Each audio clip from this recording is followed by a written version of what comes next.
এবাৰ এটা হৰিণাই পিয়াহত তত নাপাই পানী বিচাৰি ইফালৰ পৰা সিফালে ঘূৰি ফুৰিছিল। বহু সময় সন্ধান কৰিও ক'তো এটোপিও পানী নাপালে। অৰণ্যখন ঘূৰি ঘূৰি শেষত ভাগৰত হৰিণাটো এজোপা গছৰ তলত বহি পৰিল আৰু তেতিয়াই সি নদীৰ পানী বৈ থকা শব্দ শুনা পালে। লগে লগে সি সেই শব্দটো বিচাৰি দৌৰিবলৈ আৰম্ভ কৰিলে আৰু দেখা পালে এখন ডাঙৰ নদী। তাৰ এনে অনুভৱ হ'ল যেন সি এটা নতুন জীৱন পালে। সি দৌৰি গৈ পানী খাবলৈ তলমূৰ কৰিছেহে মাত্ৰ তাৰ চকু গ'ল সোঁফালে। এজন চিকাৰীয়ে তাৰ ফালে কাঁড় মাৰিবলৈ লক্ষ্য স্থিৰ কৰিছে। লগে লগে হৰিণাটোৱে বাওঁফালে চালে, দেখিলে এটা বাঘ তাৰ ফালে চোচা ল'বলৈ সাজু হৈছে। সি পানীৰ পিয়াহ সকলো পাহৰি গ'ল। তাৰ পাছত সি পিছফালে চালে, দেখিলে ভয়ংকৰ জুই লাগিছে আৰু জুইকুৰা তাৰ ফালে ক্ৰমাৎ আগবাঢ়িছে। ইফালে সন্মুখত ডাঙৰ নদীখন। চৌপাশৰ পৰা বিপদে ঘেৰি ধৰিছিল হৰিণাটো। বাচিবলৈ যেন একোৱেই পথ নাই।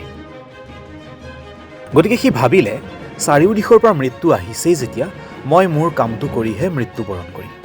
সি সকলো কথা আওকাণ কৰি পানী খাবলৈ ধৰিলে। অকণমান সময়ৰ পিছত সি দেখিলে যে আকাশখন ডাৱৰে ছানি ধৰিছে, বৰষুণ দিবলৈ আৰম্ভ কৰিলে। লগে লগে জুইকুৰা নুমাই গ'ল। বৰষুণৰ বাবে চিকাৰীৰ লক্ষ্যভ্ৰষ্ট হৈ হৰিণাটোৰ সলনি বাঘটোৰ গাত কাঁড়ডাল লাগিলগৈ। লগে লগে বাঘটোৰ চকু হৰিণাৰ পৰা আঁতৰি চিকাৰী লৈ গ'ল। হেঁপাহ পলুৱাই পানী খাই উঠি হৰিণাটোৱে চাৰিওফালে চাই চিকাৰী বাঘ কাকোৱে দেখা নাপালে। ইতিমধ্যে জুইকুৰাও নুমাই গ'ল। কাহিনীৰ অৰ্থ এয়াই যে মানুহৰ জীৱনতো এনে সময় আহে যেতিয়া চাৰিওফালৰ পৰা সমস্যাই ঘেৰি ধৰে আৰু সেই সময়ত সকলোৱে ভয় খাই হতাশাত ভোগে।